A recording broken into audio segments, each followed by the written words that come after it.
अब तो कहना पड़ेगा कि रामदेव कोई स्वामी नहीं है, कोई बाबा नहीं है, वो एक धूर्त है। अपनी जड़ी बूटी बेचने के लिए सफेद झूठ बोलते हैं। और ये बात कोई मैं नहीं बोल रही, क्योंकि देश की सबसे ऊंची अदालतें, सबसे बड़ी अदालतें बार बार बोल रही हैं। मोदी के इस प्यारे स्वामी ने कोरोना जैसी महामारी में भी नोट छापने की भूख में देश के करोड़ों लोगों को उल्लू बनाया और पैसा कमाया। हमने सुना था कि स्वामी लोग त्यागी होते हैं, धन दौलत के चक्कर में नहीं पड़ते हैं, लेकिन यहाँ पर कुछ मामला और ही है। लेकिन रामदेव एक ऐसे बाबा हैं जिनकी पैसे की भूख शांत होने का नाम नहीं ले रही है और इस हवस में झूठ बोलकर जनता को लूटना उनका प्रिय शगल बन गया। दिल्ली है कोर्ट ने पतंजलि और रामदेव को आदेश दिया कि चेरोनिल और चोरोन का इलाज बताने वाला अपना दावा वापस लीजिए। हालांकि अब दुनिया से कोरोना नाम की महामारी गई, जमाना बीत चुका और चेरोनिल या किसी वैक्सीन या बूस्टर डोज की जरूरत खत्म हुई भी, लेकिन रामदेव के पाप की फाइल बंद नहीं हुई। आइए मैं आपको बता दें, इंडियन मेडिकल एसोसिएशन की याचिका पर जस्टिस अनूप अंबानी की बेंच ने बाबा रामदेव को आदेश दिया कि रामदेव 3 दिन के अंदर अपनी टिप्पणी वापस लें, जिसमें उन्होंने कहा था कि पतंजलि आयुर्वेद के सिर्फ इम्यूनिटी बूस्टर नहीं है, बल्कि कोविड-19 ठीक करने की दवा है। जस्टिस अंबानी ने साफ कहा कि हमने पतंजलि, बाबा रामदेव और उनके प्रमोटर को 3 दिन में ट्वीट हटाने का निर्देश दिया है और अगर वो ऐसा नहीं करते तो सोशल मीडिया मीडिएटर इन ट्वीट्स को हटा देंगे। आपको बता दें कि लगातार चढ़ते कोरोना में रामदेव ने मीडिया के कैमरों पर दावा किया था कि पतंजलि आयुर्वेद की कैरोनिल सिर्फ इम्यूनिटी बूस्टर नहीं बल्कि कोविड-19 ठीक करने की दवा है। रामबाण है, इसको आजमाइए। इसे लेकर डॉक्टरों के एसोसिएशन ने 2021 में बाबा रामदेव, उनके सहयोगी आचार्य बालकृष्ण और पतंजलि आयुर्वेद के खिलाफ दायर याचिका कर दी। आइए रामदेव की ठगी, धूलता और भारत की जनता को उल्लू बनाकर पैसे ऐंठने की सस्ती हरकत पर डॉक्टरों ने अपनी याचिका में कहा था कि रामदेव ने कोरोनॉल को कोविड की दवा बताते हुए कई भ्रामक दावे किए। कोरोनिल के लिए सिर्फ इम्यूनो बूस्टर होने का लाइसेंस मिला था, दवा का लाइसेंस नहीं था। डॉक्टरों के वकील ने मांग भी की है कि पतंजलि आयुर्वेद और बाबा रामदेव को भविष्य में ऐसे बयान देने से रोकने के लिए निर्देश दिए जाएं। अब ऐठन देखिए, रामदेव के वकील ने कहा कि भ्रामक विज्ञापन को लेकर पतंजलि ने सुप्रीम कोर्ट में जो बयान दर्ज कराया वो उन पर कायम है और कोर्ट में उन बयानों को दोहरा सकते हैं। इन पर डॉक्टरों के वकील ने कहा कि पतंजलि ने सुप्रीम कोर्ट में वादा किया था कि वो बिना सोचे समझे ऐसे बयान नहीं देंगे। बताते चले आपको, तो कानून और तार्किकता के मुताबिक ना हो और कोरोनिल का मामला उस मामले से अलग है, लिहाजा इस मामले में कोर्ट को अपना फैसला सुनाना चाहिए। डॉक्टरों ने पतंजलि के दावे के संबंध में अलग अलग मीडिया प्लेटफॉर्म में कोरोनिल से जुड़े बयानों को हटाने की अंतरिम राहत की मांग की थी। इस पर कोर्ट ने 21 मई को फैसला सुरक्षित रख लिया था। दरअसल रामदेव झूठ बोलकर, बूटी बेचने, दवाई बेचने और भारत की जनता को उल्लू बनाकर, बेवकूफ़ बनाकर, मूर्ख बनाकर नोट छापने के पुराने उस्ताद बन चुके हैं। सुप्रीम कोर्ट तक की आंखों में धूल झोंकते हैं। जब उन्होंने कमी नहीं छोड़ी तो आम जनता की तो जाने दी। ये तो दिल्ली है, कोर्ट का मामला होगा। बॉम्बे है, कोर्ट ने पतंजलि आयुर्वेद पर कपूर बेचने पर रोक लगाने वाले अंतरिम आदेश का उल्लंघन करने पर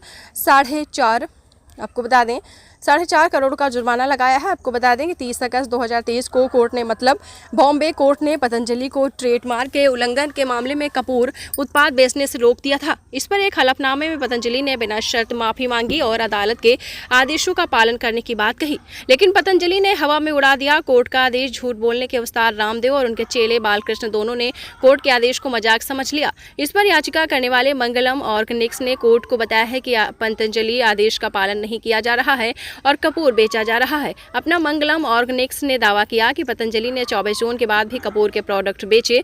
बताया है कि 8 जुलाई को पतंजलि के वेबसाइट पर कपूर उत्पाद बिक्री के लिए उपलब्ध था। मंगलम ऑर्गेनिक्स ने कहा कि पतंजलि के पेश हलफनामे में इसकी कोई जानकारी नहीं दी गई। ये भ्रामक विज्ञापन का मामला था, मतलब जनता की आंखों में धूल झोंकने का। इसके अलावा पतंजलि आयुर्वेद लिमिटेड ने 9 जुलाई को सुप्रीम कोर्ट में जानकारी दी कि उसने बाजार में अपने 14 प्रोडक्ट्स की बिक्री रोक दी है। ऐसे में प्रोडक्ट्स ऐसे हैं जिन्हें बेचकर पतंजलि ने जमकर नोट छापे। ब्लड प्रेशर की दवा, बीपी ग्रिड, शुगर की दवा, मधु ग्रिड और मधुनाशनी, वटी एक्स्ट्रा पावर, इसी तरीके से लीवर की दवा, लीवा अमृत एडवांस और लियो ग्रिड आँख की दवा, आई ग्रिड गोल्ड और पतंजलि दृष्टि आई ड्रॉप। इस तरह गोल्ड, आपको बता दें, सारी ब्रवाही और सोसारी ओले 3 और दवाएं जिन्हें पतंजलि को वापस लेना पड़ा वो एक्स्ट्रा पावर और लिमिटोम।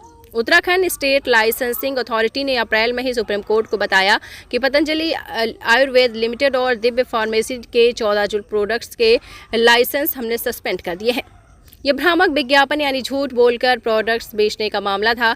ये केस आईएम ने पतंजलि के खिलाफ दाखिल किया। कंपनी ने जस्टिस हेमा कोहली और जस्टिस संदीप मेहता के बेंच को बताया कि लाइसेंस रद्द होने के बाद 5606 फ्रेंचाइज स्टोर्स को 14 प्रोडक्ट्स वापस लेने का निर्देश दिया गया। साथ ही मीडिया प्लेटफॉर्म से भी प्रोडक्ट्स के विज्ञापन वापस लेने का निर्देश दिया गया। इसके बाद बेंच ने पतंजलि आयुर्वेद लिमिटेड को 2 सप्ताह के भीतर एक डेविड दायर करने के लिए कहा कि बताइए इससे जुड़े सारे विज्ञापन और पोस्ट वापस लिए गए या नहीं। आपको पता ही होगा, सुप्रीम कोर्ट ने धृष्टता और धूर्तता दोनों के लिए रामदेव और उनके चेले बालकृष्ण दोनों की तबीयत से धुलाई की थी।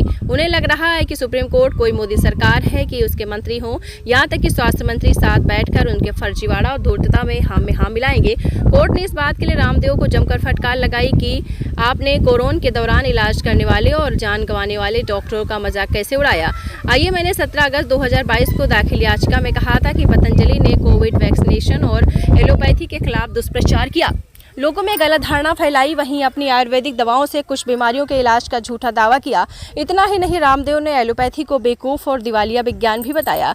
आईएमए की दलील थी कि पतंजलि के दावे drugs and other magic remedies act 1954 और कंज्यूमर प्रोटेक्शन एक्ट 2019 का सीधा उल्लंघन करते हैं और सुप्रीम कोर्ट ने इसके बाद बाबा रामदेव और उसके चेले बालकृष्ण की चालाकी और धूर्तता की कलाई उतार कर रख दी। लेकिन लगता है कि रामदेव जनता को उल्लू बनाने के पुराने खिलाड़ी।